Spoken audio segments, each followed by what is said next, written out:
Hi, and welcome back to my second part in my lupus journey story. In this episode I want to address diet, because as we all know, what you put in your body affects how your body works and feels and the health of it overall.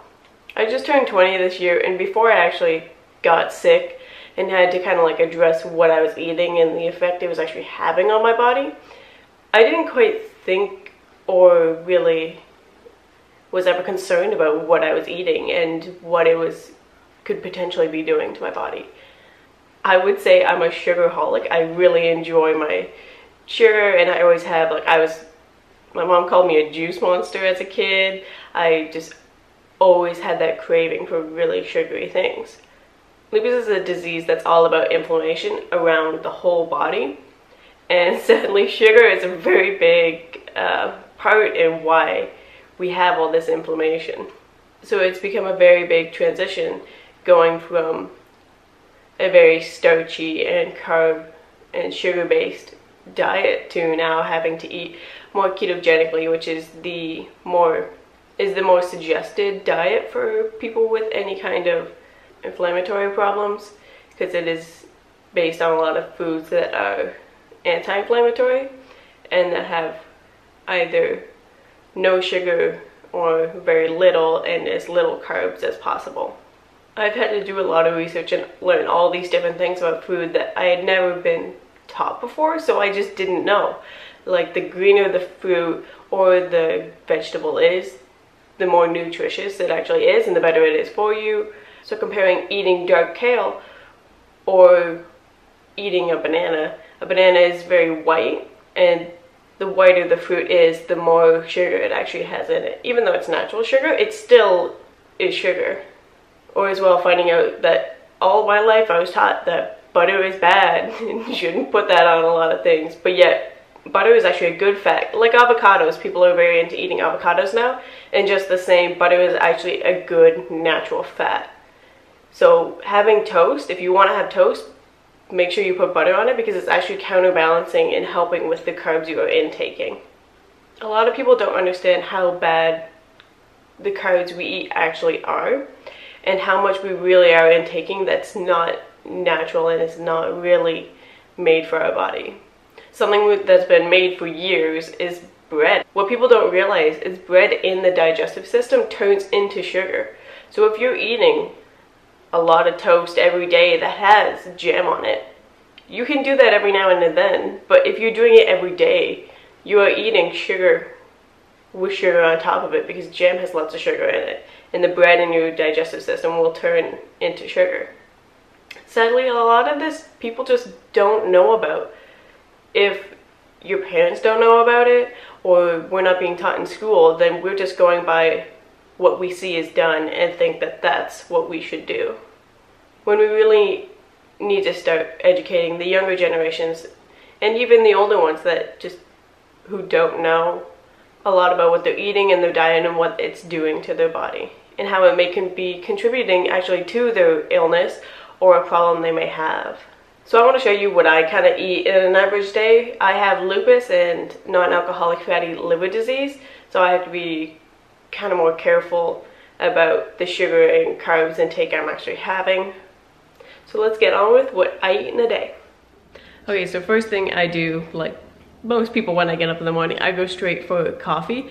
And as much as coffee is not really the best for you when you have lupus, I usually need the caffeine in the morning, and I really enjoy the taste of coffee, so I'll actually usually drink it black, or if I am drinking it, I will put like half and half creamer in it, or use full whipping cream, because again, like I talked about earlier, having the extra fats and good healthy natural fats are a really good way to counterbalance other things that may not be as good for you that will help with your digestion. And as well, another use for coffee can actually be, when I was really sick, I started doing coffee enemas. That was suggested, and as much as it's not the funnest and best thing you want to do, and for people that don't know, coffee enemas are where you pretty much have a bag with a hose and you lay on your back and the coffee goes up through your exit, through your bum. And it helps clean out the intestines and the liver down there, especially when I have problems with that. That's usually where a lot of the toxins and your buildup may be. Without having to go through your upper digestive system, it comes directly in through the bottom and helps clear and cleanse that out. So doing that a few times, and then once you start to feel better, do it every now and then after a couple of months, especially if you've been eating bad around like Christmas or you have Thanksgiving, like all these holidays and birthdays, you usually create an excuse of why to eat what everybody else is eating, and then you have to deal with the consequences afterwards. So another thing that I've found that actually helps with my digestion, and as well, I realized my stomach was very alkaline, and usually your pH balance, if it's off in your stomach, can have actually a bigger effect than you would think on how things are being broken down. So one thing that I'll usually take is I'll take a shot of this, and as well, I actually use a toner made out of half water and half apple cider vinegar, and that helps get rid of any acne I have, because I had a big buildup where it was just all on my cheeks, because the cheeks of the face indicate where your liver is, so that's where it's coming out of. So that was showing how toxic my liver was. But taking like a shot of this and a glass of water, or just if you want to take a shot of it on its own, it's really good for helping the pH of your stomach and helping with, because it's very anti-inflammatory, so it's helping with breaking down of your food and the sugars. When I first got really sick and I was like bedridden where I wasn't getting out of my bed, I had like a long list of different natural supplements I was taking to help me get a boost and get up and get going. If you would like to know what those were for getting out of that slump, let me know down in the comments below, and I can do a full video on just really good supplements for dealing with this kind of issue, or just for overall health if you're really down and out. Continuing on right now, all I take kind of daily is I take a vitamin D. That's usually because I was a very depressed person, and vitamin D is actually what you kind of get from the sun, and on cloudy days where you're not going out, you're not leaving the house, or you need like an extra boost, sometimes besides taking coffee, this is the best way to get that energy back. As well as usually taking a digestive enzyme, which again, it's an enzyme to help break things down in your stomach, because we all know how things break down, helps how it gets contributed to the rest of your body. Any other supplement that is very anti-inflammatory is actually taking magnesium. This is a raspberry lemonade flavor. It comes in like a powder, so you just mix it with water. This is especially good, ladies, if you're on your period. Cramps. I get severe cramps the first day of my cycle, always, no matter what I do. And magnesium actually helps with releasing cramps, and because it's anti-inflammatory. One of the last things I take is actually from a company called Pure Trim. It is a joint pain tea. So it's actually supposed to be like a fruit flavor, and it's green, so it looks and reminds me a lot of a blended version of the Grinch. But all you do is mix like a small spoon of that in water, and it helps tremendously with joint pain and just overall body aches and pains. And because I'm an old woman apparently at the age of 20, with how much I complain about my hips and my knees and just everything overall, when it gets really bad and flares and hurts. My dad actually now has started taking this, and on it, it usually says to take it like twice a day when it's really bad. And then you kind of like wean yourself off of it to having it maybe once a day. But it has literally worked miracles for me and for pain I've been in. Just 2 days ago, I went to the Toronto Zoo with some friends and family. Spent about good 7 hours walking around. We didn't even get through the whole zoo because we kind of left one part which I really wanted to see with the capybaras because they're so cute. But everybody was pretty done for the day, and it was in a lot of pain the next day. So when I got home, I took a cup of this and drank it the next morning. Took another cup, and now I feel fine. So on with what I eat for breakfast. I'll usually do actually black kale sauteed in some oil in a pan.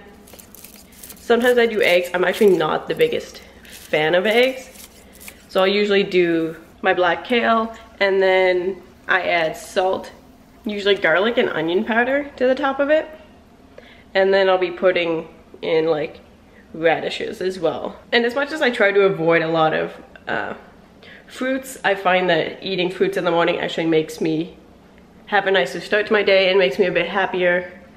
And so I try to find the best fruits that are for that, and usually the fruits with the least amount of sugar are berries. So that will include having strawberries, blueberries, black caps, like blackberries.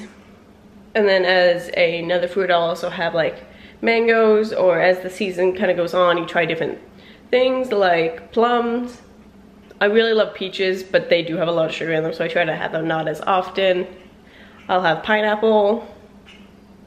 So I'll kind of like cut some of that off, make a small fruit salad to go with my black kale. Something that I found that really helped, especially when I was on my period, or just in general, was actually kombucha, which a lot of people kind of find the taste gross. Kombucha is made with a SCOBY on top, which is a mushroom, and it pretty much sits above black tea and whatever extra flavoring you have in it to make it different flavors. And it is a fermented tea, pretty much. My brother always, when he sees me drinking it, he just makes fun of me saying that I'm drinking my beer tea, because beer is fermented and it's fermented tea. So that's something, again, that's very good for your digestion, as well as trying different flavors of it. Especially they have like ginger ones. I usually like the rose, hips, and hibiscus. And then types of snacks to have that are really good and simple to have around is doing lots of nuts. Oven roasted nuts are really good, especially in the fall and winter. They're a good way to keep adding some protein. It's a good thing to add into your diet. Or doing some cheeses and meats. So it's kind of fun to experiment in all different types of cheeses as well. I've started to get into brie, so I've been eating like a lot of brie and trying different things on top of my brie. And then usually for dinner, I still live at home, so I'm usually eating what everybody else is having for dinner, which we all tend to eat a very ketogenic diet. So that would mean our meal includes a lot of, it has meat and you have your vegetable, and that can be done in so many different ways. And some days we will do meals that have quite a bit of starch in them if we do like fries, but it's all about balance. So finding ways to then incorporate making sure you have your veggies and making sure you have your fiber, like in carrots or things such as dates, anything that has a fiber content in it that will help balance out the carbs you're taking. Because then again, it all comes back to finding a balance in your diet. Making sure you're eating your healthy foods and still enjoying yourself sometimes. It's all about finding what you enjoy to eat and finding ways to incorporate that into your diet and to make it good for you, so that your diet is not suffering and your body is not suffering because of what you choose to eat. You always have to make sure that you're not doing things just for the simplicity of it's easy. Yes, it's easy to go out and buy fast food, but then it's not going to be easy resetting and taking care of your body afterwards when your body starts to break down because it's not getting the nutrients and minerals it needs. Something that is really good, that's worked well for me, I found, is I've literally turned into an old lady. I swear, I have joint pains, I have body problems, and then I drink tea now at night, like 9 o'clock. I'm like, oh, gotta go make my tea. Well, tea actually turns out to be very good for different reasons, for whatever you're kind of taking. So a lot of things can be good for anti-inflammatory or your digestion, or you can find specifically ones that are good for colds. So when I'd start to get sick, I'd always get worried. When I'd start to get sick, I'd always get worried about falling back into that pit of how terrible I felt a year ago. So I always make sure to jump on that and start taking my enzymes and taking whatever natural things I can find, because the problem with a lot of conventional medicine is that when you're already sick and your immune system's down, it's harsh putting that on your body. It even says on the bottle of Advil, like, do not take if you have liver problems. And I'm like, dang, can't do that now when I have period cramps. So you have to find other natural ways to support your body without piling on more chemicals that may be a quick, easy fix at the time to get rid of the pain, but you're actually slowly creating more problems or worsening the problem you already have. And tea is a great way to have something to drink, so that way you're hydrating yourself, first of all, with water, and then secondly, you find specific ones that taste good to you and that are gonna help you. So because of my obsession suddenly with having like tea every night and wanting to change it up, I have like a ton of teas. Like we have jasmine and Earl Grey. We have one specifically for anti-inflammatory and colds. I have a lot of winter festival ones because I was obsessed with drinking hot chocolate all the time in the winter until my mom started to get mad at me, being like, "You wonder why you complain about being sick." So even we have organic hot chocolate, but it still has sugar in it. Just because something says it's organic doesn't mean that it's always made the best for you. It just means it's made of organic ingredients. So you still have to be careful about reading the ingredients list and reading how much sugar it is, because people don't realize that, yes, if you look at ingredients of sugar and it says like, oh, it has 20 sugars, that's a lot of sugars. Like you should be aiming for like 3. These are kind of the things I'd eat in a day. I hope you enjoyed this, and if you have any ideas or recipes you'd like to share with other people, leave those down in the comments below. Give this video a thumbs up and subscribe down below. And as always, wear what you want to wear, be who you want to be, believe in yourself, and never stop loving yourself. XO, Summer.